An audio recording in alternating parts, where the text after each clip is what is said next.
When I was about 16 years old, I lived with my older sister, Emma, who was 21 at the time, and our three Shih Tzus. It was just the two of us, alone in our little suburban house. Most of the time, things were fun, or at least they were meant to be. But that year, something dark began to stir inside me. I'd always felt like there was a shadow lurking beneath the surface, but I started to let it out more and more as I tested the boundaries of my will. Emma had no idea who I really was beneath the carefully constructed mask of her loving younger sibling. To her, I was the quiet, brooding teenager who loved our dogs and spent too much time watching TV or reading books. But in truth, I was calculating, manipulative, and increasingly drawn to darkness, not just metaphorically but quite literally. I wanted to see how far I could push myself, how close I could get to that edge without losing my grip entirely. One night, when Emma was out with her boyfriend, I found myself alone in the house with the dogs. Midnight had come and gone, and the silence was thick, broken only by the occasional rustling of leaves outside. I sat in my room with the television flickering its dim light, shadows dancing on the walls. I liked the dark, and I liked being alone. There was a kind of power in it, a solitude that fed the parts of me I didn't show anyone. I was lying on my bed, staring blankly at the screen, when the dogs started acting strange. They all got up at once and trotted to the doorway of Emma's bedroom, which was down the hall from mine. Their barking was sudden and furious, as if they'd all seen something that didn't belong. They stood in a tight little pack, their tails stiff, their hackles raised. I turned off the TV and sat up, watching them. It wasn't like them to bark like that, not unless there was something real to bark at. But what could it be? Emma's room was empty, her door ajar, the interior cloaked in impenetrable darkness. The dogs wouldn't step a paw inside. I could feel it too, that oppressive, heavy energy radiating from the open doorway. It wasn't just fear. It was something deeper, like the air itself was warning me to stay back. For a moment, I almost smiled. Whatever it wasn't just scaring the dogs. It was scaring me too, and I didn't scare easily. I picked up my phone and called Emma. My voice was calm, almost detached, as I told her what was happening. The dogs are barking at your room. They won't go in. It's weird. Get out of the house, she shouted over the noise of a busy restaurant in the background. I'm coming home. Don't wait. Just leave. Her panic amused me, but I did as she asked. I slid off the bed and crossed the hallway, past her door. The darkness inside seemed to ripple as I walked by, and I felt an almost magnetic pull to stop and look inside. But I didn't. Not yet. Instead, I went to the front door, called for the dogs, and stepped outside. The cold night air hit my skin, and I breathed it in deeply, savoring the way it cut through the unease lingering in my chest. By the time Emma and her boyfriend, Jake, arrived, the dogs and I were sitting on the front steps. Emma rushed up the driveway, her face pale, her eyes wide with fear. "Are you okay?" she asked, grabbing my arms as if to check for injuries. "I'm fine," I said, my voice steady, "but it's still there." Jake went inside first, armed with nothing but a flashlight and a sense of duty. Emma followed close behind, clutching a baseball bat she grabbed from the garage. They swept through the house, room by room, but found nothing. When they got to Emma's room, they paused. Even Jake, who prided himself on his no-nonsense attitude, hesitated before stepping inside. The air was colder there, heavier, as if something invisible had passed through and left its mark. "There's nothing here," Jake said finally, though his voice lacked conviction. Maybe it was a raccoon outside or something. Emma didn't look convinced, and neither was I. But I didn't say anything. I liked the mystery of it, the lingering fear it left behind. I liked the way it made my sister hold her breath as she checked every shadow in her room that night. And most of all, I liked that I could feel something dark growing stronger within me. A part of me that had always been there, waiting for a reason to emerge. The days that followed that night were uneasy. Emma started keeping her bedroom door shut, even during the day, and the dogs avoided it entirely. Jake came by more often, checking up on her like a watchful protector. It amused me how seriously he took the whole thing, as if he could fight off whatever shadow lingered with a flashlight and a bat. They were both so predictable, so easy to manipulate if I wanted to, but I didn't need to push them further. Whatever was in that house, it was already doing the job for me. Emma began to lose sleep, her normally cheerful demeanor replaced with quiet nervousness. She'd jump at the slightest sound and constantly glance over her shoulder, even when nothing was there. I could feel her fear, palpable and electric, filling the house like a fog. It was intoxicating. One evening, as Emma sat on the couch with Jake, I lingered in the hallway, just out of sight. They were talking in hushed voices, but I could hear them clearly enough. "I don't know what's going on," Emma whispered. "It's like there's something here. I can feel it. I swear. Sometimes I hear footsteps when I'm alone." "You're just stressed," Jake replied, though his voice wasn't as confident as he probably wanted it to be. "Nothing's here, Em. I've checked the house a dozen times. But the dogs, they know something's wrong," Emma argued. "And my brother, he felt it too that night. He didn't say much, but I could tell." That part made me grin. Emma had no idea what I'd felt that night or how much I'd enjoyed it. She thought I was scared, just like her, but she couldn't have been more wrong. As the weeks went on, I started experimenting. Small things at first, leaving her bedroom door slightly ajar after she'd shut it, moving objects just enough for her to notice, turning off lights when she wasn't looking. The little acts of mischief fed something inside me, something hungry and insatiable. Every time Emma reacted, a gasp, a scream, a frantic call to Jake, it felt like fuel to a fire I couldn't control. One night, I decided to push further. Emma was in her room, trying to sleep, and the house was quiet. I stood outside her door, listening to her restless movements. The dogs were huddled in my room, their instinct to avoid Emma's door stronger than ever. I reached out and gently pushed her door open, letting it creak loudly enough to be heard. "What the hell?" Emma's voice was sharp and panicked. I didn't move, didn't make a sound. I just stood there in the darkness, savoring the tension. Finally, she got up and flicked on the light. Her eyes darted around the room, her breath coming in short, fearful bursts. "Is someone there?" she called out, her voice trembling. She stepped into the hallway, her hands clutching her phone like a weapon. I stepped back into the shadows, letting her fear build. She wouldn't find anything, of course, but that was the point. The fear was enough. The next morning, Emma announced she wanted to bring someone in to cleanse the house. A friend of hers knew a medium, or so she claimed, and she was desperate enough to try anything. Jake agreed, though I could tell he thought it was ridiculous. I said nothing, pretending to be indifferent, but inside I was thrilled. The idea of some stranger walking into our home, claiming to banish spirits or energy, or whatever nonsense they believed in, was laughable. Let them come. It wouldn't make a difference. The medium arrived 2 days later, a woman in her 50s named Margaret. She was dressed in flowing clothes, with an armful of bracelets that jingled as she moved. Her demeanor was calm, almost serene, as if she'd seen it all before. Margaret walked through the house, pausing in each room to close her eyes and murmur softly. When she reached Emma's bedroom, she stopped cold. "There's something here," she said, her voice low and serious. "Something old. It doesn't belong to this house, but it's attached itself here." Emma's face went pale, and Jake shifted uncomfortably. I stood in the corner, watching Margaret closely. She didn't seem to notice me, or if she did, she didn't acknowledge it. She lit a bundle of sage and began waving it through the air, her movements slow and deliberate. The smoke filled the room, its sharp, earthy scent cutting through the tension. As Margaret worked, I felt something stir inside me. It wasn't fear, it was anger. Whatever this woman thought she was doing, it wasn't going to work. The darkness in this house wasn't some external force to be banished with smoke and prayers. It was me, and I wasn't going anywhere. When Margaret finished, she turned to Emma. "I've done what I can," she said, "but you need to be careful. Whatever this is, it's strong. It feeds on fear, on negativity. You have to stay positive, keep the energy in this house light."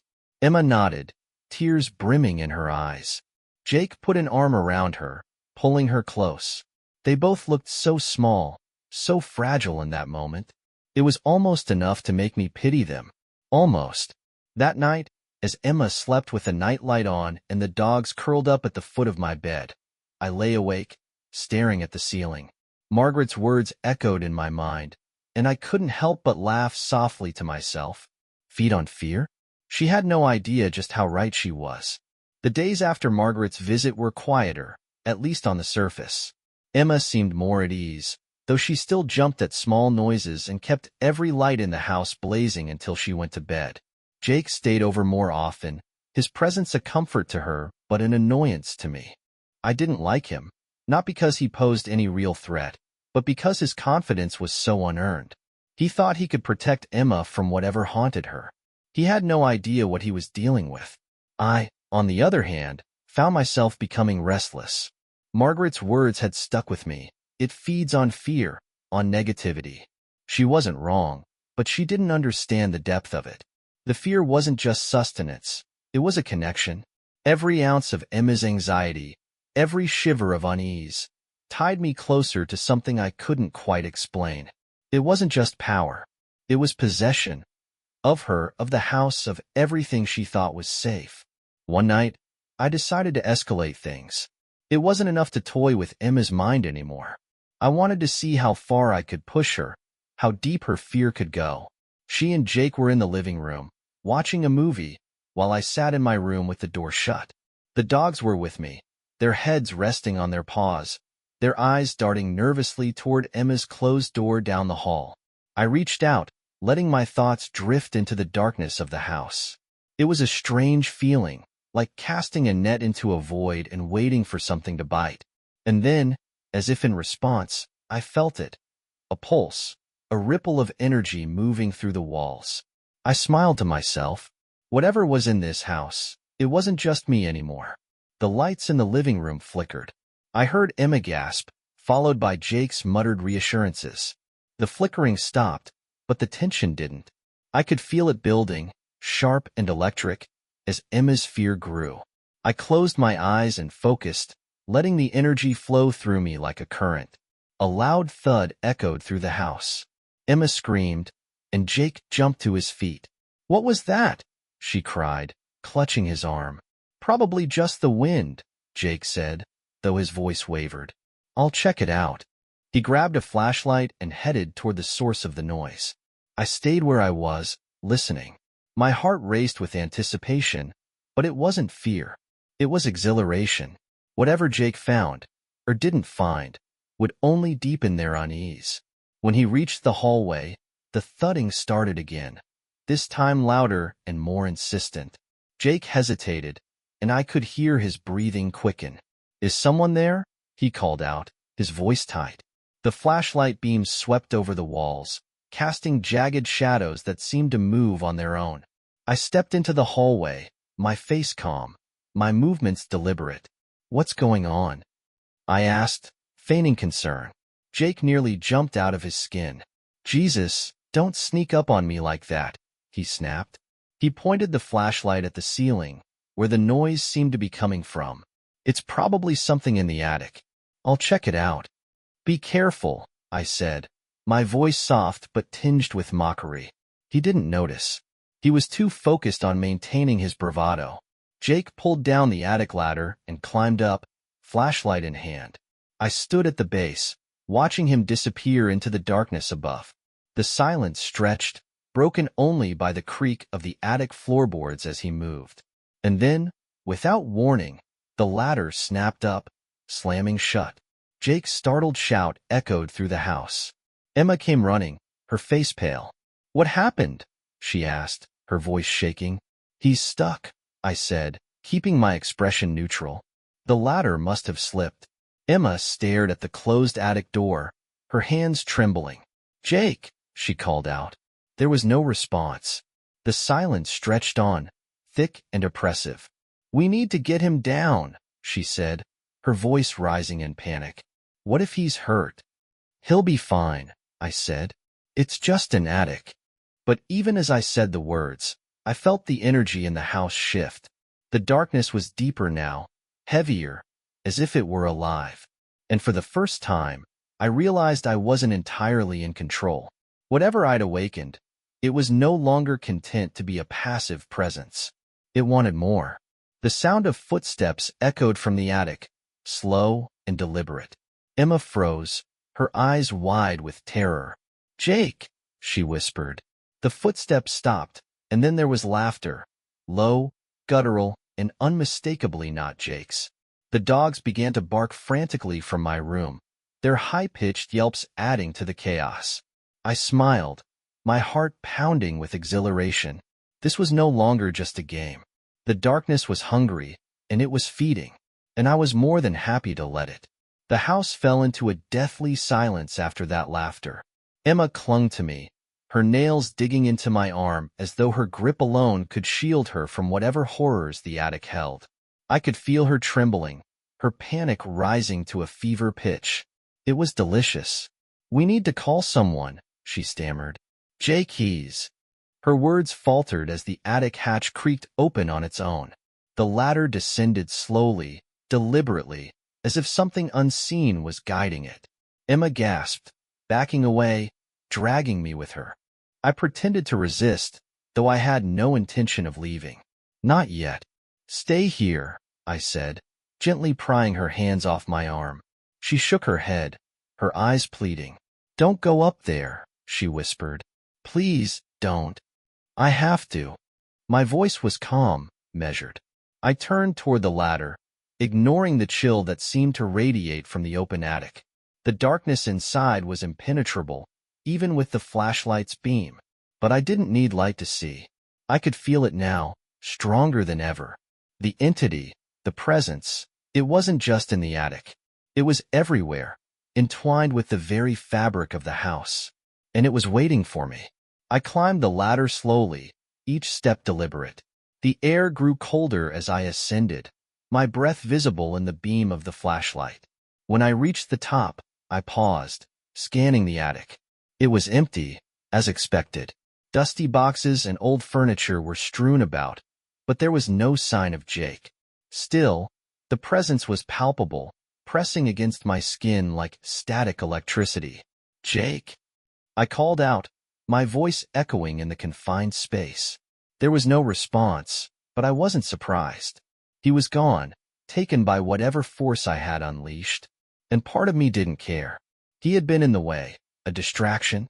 Now, there was nothing between me and the darkness.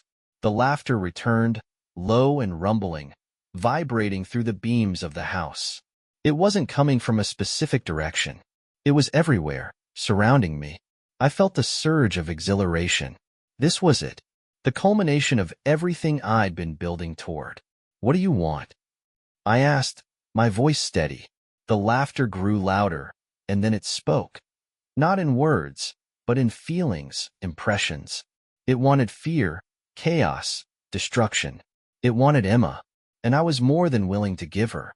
I descended the ladder, my expression carefully neutral. Emma was huddled at the end of the hallway, her phone in her hand, frantically dialing. "There's no signal," she whimpered, looking up at me with wide, tear-filled eyes. "What's happening?" "It's fine," I said, my voice soothing. "There's nothing up there. Jake must have gone outside. Maybe he's trying to scare us." She shook her head. No, he wouldn't do that." "Then let's go look for him," I suggested. "Together." She hesitated but finally nodded, clinging to my arm as we moved through the house. The dogs followed, their whines a constant backdrop to the oppressive silence. Every room we checked was empty, but I made a show of searching, opening closets, peering under beds. I wanted to keep her on edge, to draw out her fear. When we reached the living room, the front door was wide open. Emma froze, staring at it. "He's outside," she whispered, more to herself than to me. She stepped toward the door, and I let her go, watching as she crossed the threshold into the night. The moment she stepped outside, the door slammed shut behind her. Her scream echoed through the house, muffled but piercing. I stood there for a moment, savoring the sound, before turning to face the darkness that was now spilling into the room. It was no longer confined to the attic. It filled the space, alive and writhing, a living shadow that pulsed with malevolent intent. "She's yours," I said, my voice a whisper. "Take her." The darkness surged forward, passing through me like a cold wind. I felt it take root deeper within me, feeding on the chaos I'd orchestrated. Outside, Emma's screams faded, replaced by silence. The house settled, the oppressive energy dissipating, leaving behind only an eerie stillness. I stood alone in the living room, the dogs cowering at my feet. The darkness was gone, but I could still feel it, a part of me now. I had given it what it wanted, and in return, it had given me power, a bond that couldn't be broken. Emma and Jake were gone, swallowed by the void I had unleashed. The house was mine, the darkness mine to command. And as I stood there in the silence, I realized I wasn't afraid. I never had been. This was what I'd always wanted, to be free, untethered by morality or fear, to embrace the darkness that had always been a part of me. And now, I was finally whole.